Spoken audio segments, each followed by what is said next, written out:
So we're going to analyze the graphs of functions today, which means we're really just going to look at them and decide what's happening with them. So one of the first things that we're going to look at is we're going to decide whether or not a graph is decreasing or increasing. Most graphs have both parts on it, and if you can see right here, this graph has a decreasing part. It has a constant part, which means it's not changing at all, and it has an increasing part. So looking at this graph, could you tell me what makes it decreasing and what makes it increasing? Function. Positive and negative slope. That's exactly right. Nice job on that. When the slope is negative, you're decreasing. When the slope is positive, you're increasing, okay? Now, if I were going to say when this was happening, I would then have to look at my x-axis to say it was decreasing from here to here. So if I wanted to write an interval of decrease or the negative slope, it would be from -2 to 0. Okay? Did you see that's the area that it's decreasing from -2 to 0? Do you guys remember how we wrote intervals yesterday? And we referenced the x-axis most of the time? Okay. When's it increasing from then? Can you guys tell me the spot that it's increasing from? 2 to 4. Yeah, from 2 to 4. Okay. That's how increasing and decreasing works. Does that make sense to everybody? Positive slope and negative slope. All right, looking at this other picture on this other side, then we're going to talk about what's called a relative maximum and a relative minimum. I like to describe the maximum as the top of a mountain. If it's not the top of a mountain, it's not a maximum. And then the minimum is the bottom of a valley. The biggest thing to notice about the maximums and the minimums, though, is do you see a change in direction? Positive slope, negative slope. That's where a maximum occurs. Negative slope, positive slope. That's where a minimum occurs. Does that make sense? I Yeah? have a question about the last thing that we did. So you know how on the graph they're all solid dots? Yeah. Why didn't I put brackets, huh? Is that what you're asking? Yeah. That's a good question back there, because really I probably could have on some of them. But the question is right at that point, is it increasing, decreasing, or not doing either of them? So I thought at first, I'm like, oh, I'll do a bracket there because I can tell for sure that it's a solid point there, that's where it's stopping at. But right here in the middle, I'm like, I'm not sure if right at that spot it's increasing or decreasing. So I chose a parenthesis instead. Does that kind of make sense? But I really probably could have used a bracket on the end right here if I wanted to, because that's definitely stopping at 4. That's a good question, Cole. Thank you for asking. All right, so back to maximum and minimums. When we find a maximum or a minimum, we're going to write that as an ordered pair. Okay? It will be the x and y for that value. All right, another thing that I need to talk about is called end behavior. Before we even look at this chart, I want to talk to you about some end behaviors that you already understand. If I ask you to graph an x squared graph, wouldn't you guys already know that that's a parabola that looks like this? Yeah? How could we get it to turn upside down? Negative. Yeah, you guys already know that if we have a negative in front of it, it turns it upside down. Do you agree with me on that? Okay, so I want you to look at this. This chart right here has you look at the degree. If you remember from several chapters ago, the degree is the highest power. So we're looking at the degree to see if it's even or odd. This degree was even. Do you agree with me on that? Okay. Then we're going to look at the number out in front of the degree, and we're going to see if it's positive or if it's negative. The number out in front right here was 1, and 1 is positive. So it was an even power with a positive number out in front. Does it see it? Can you see that it tells you both of your ends have to be going up on your graph? Yeah. And then if it was even and negative, both of your ends are going down. Okay, this is just a chart that helps you decide that. And the real part that we're going to be looking at in just a minute is what it says right here. But let me just read this to you so that you understand what it's saying right here, okay? This says, as I look at my x values that are going to negative infinity, which really means my x's are going left, okay? As my x's go left, what are my y's doing? My y's are going up to infinity.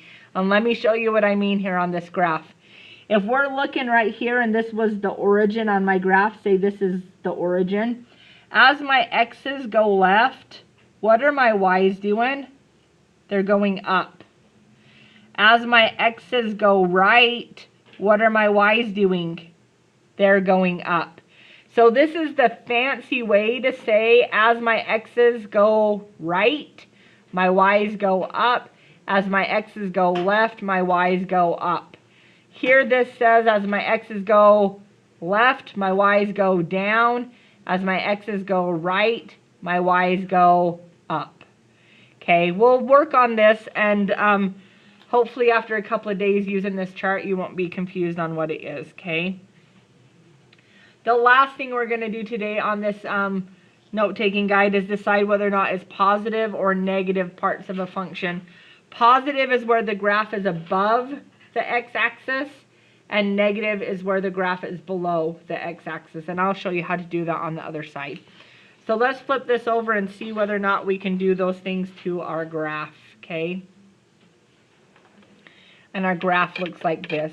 Now today on our graphs, even if they don't have the arrows on the end, if they don't have those solid dots on the end, we're going to assume that they go on forever, right? Because we're kind of just taking a picture of the graph here. There's no solid dots on the end there, so we're assuming that it goes on forever. So let's talk about our domain on this. Our domain is how far left and how far right our graph goes. How far to the left is this graph going to go?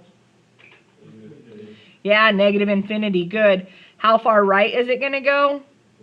Positive infinity. Okay. Range is bottom to top. How low is this graph going to go? Negative infinity. And how high is the graph going to go? Positive infinity. Okay, one thing we didn't talk about on the other side that we do need to cover is whether or not this is a function. To figure out if it's a function, we're going to do something called the vertical line test. Does everybody remember that test? You draw a vertical line anywhere through the function, and if it crosses only one time, then it is a function. How many times does it cross when you draw your vertical line through this function? Only once. So yes, it is a function. Everybody remembers that vertical line test from lots of different classes? All right, increasing and decreasing. We're going to mark our slope. Our slope is negative here.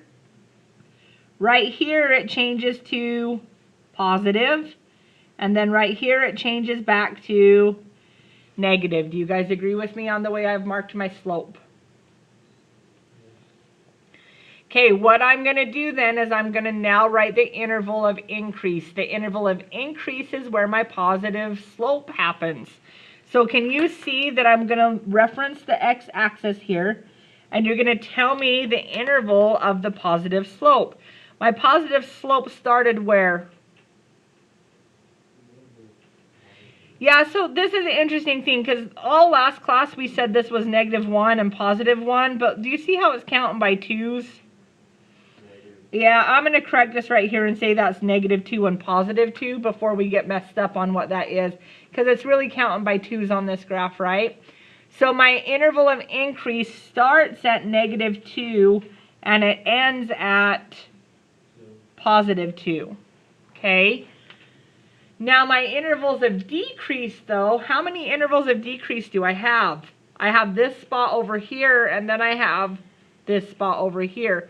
So I actually have 2 intervals of decrease. When that happens, I write my first interval, and then I do a little union sign, and I do my second interval just like this. Okay, so we're just going to mark the 2 areas of decreasing. So how far to the right is this going to be decreasing? Forever, right? It goes clear over to negative infinity, but where does it stop at on the decreasing? -2. Where does it start back up again on decreasing? 2. And where's it going to stop at? Yeah, but positive, because we're looking at the x-axis when we do our intervals. So do you see how this is going to go to positive infinity as that keeps going down? Okay. All right, whether or not our graph is positive or negative, this is how I seriously like to do it. Cover the bottom part of your graph from the x-axis down with your hand. Okay. Your interval of positive is everything above the x-axis. So my interval starts clear over at negative infinity. And where does it stop at? What's that value right there? 4. Yeah, +4. Then, if I were going to look for my negative spot, you could cover the whole top part of the x-axis and just do your interval from the decreasing part. So it starts at -4 and it goes forever, right? Because that's going to keep going down forever and ever and ever. So it's going to be, where am I at? 2 to infinity.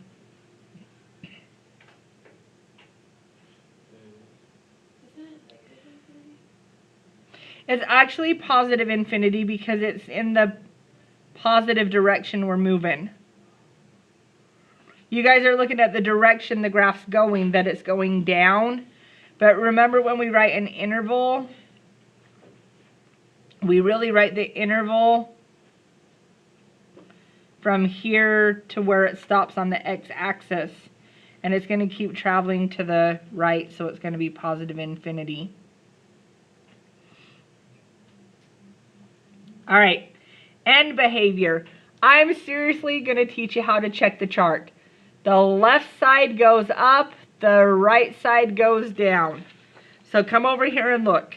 Left side goes up, right side goes down. You're seriously just going to copy this stuff right here for your end behavior. But let's talk about it as I write it down, okay? As my x's go to infinity, which means my x's are going this way, what are my y's doing? See the graph? What's it doing? It's going down, so my y's would be going to negative infinity. But you can seriously just copy this off that chart off the back. Then as your x's go to negative infinity, meaning your x's are coming this way, what are your y's doing? They're going up. So your y's would be going to infinity.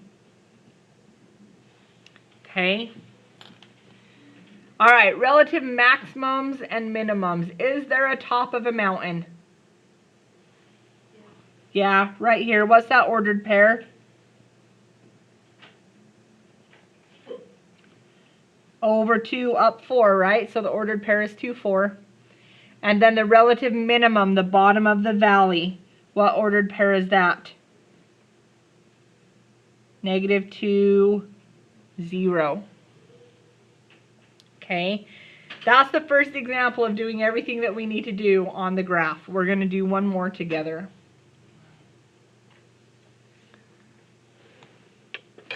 All right, looking at this graph, we're going to do domain and range first. Domain is how far left and how far right the graph goes. So how far left is this going? It's going to go to negative infinity, right? And how far right is this graph going to go? It's going to go to positive infinity. The range is bottom to top. How low does the graph go? It goes to -3. And how high does the graph go? It goes forever. Do the vertical line test to see if it's a function. Does it cross only once when you draw a vertical line? You could really draw it anywhere. Yes, it only crosses once, so yes, it is a function. Increasing is positive slope, so let's mark our slope. Negative slope till you get to right here, and then it changes to positive slope. Okay? So what's my interval of negative slope? How far left does that start? It's going to start clear over at negative infinity, but it stops at what x value? Negative 2. And then did I just do that backwards? Yeah, that's my increasing. I'm sorry. Positive.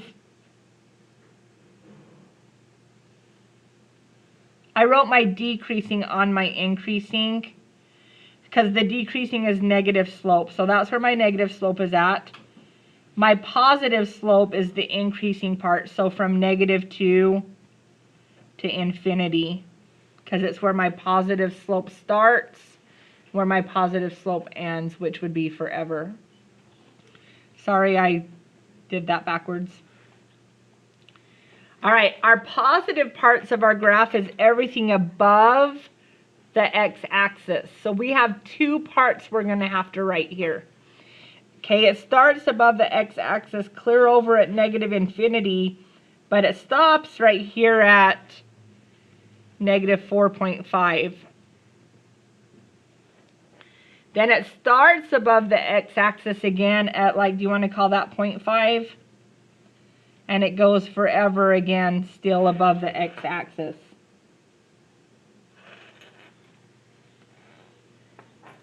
The negative part of the graph would be the interval below, which should be the same spots that we did here.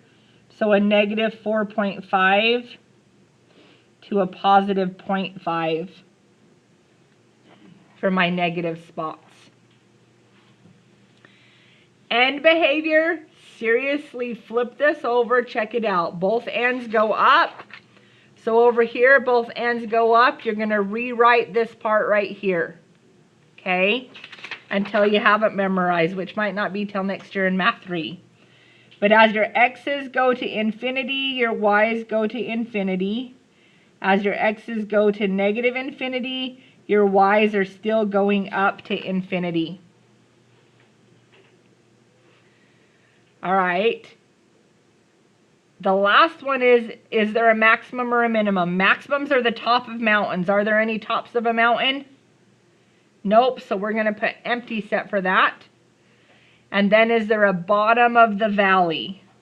There is right here. And what's that ordered pair? Negative 2, negative 3. Okay.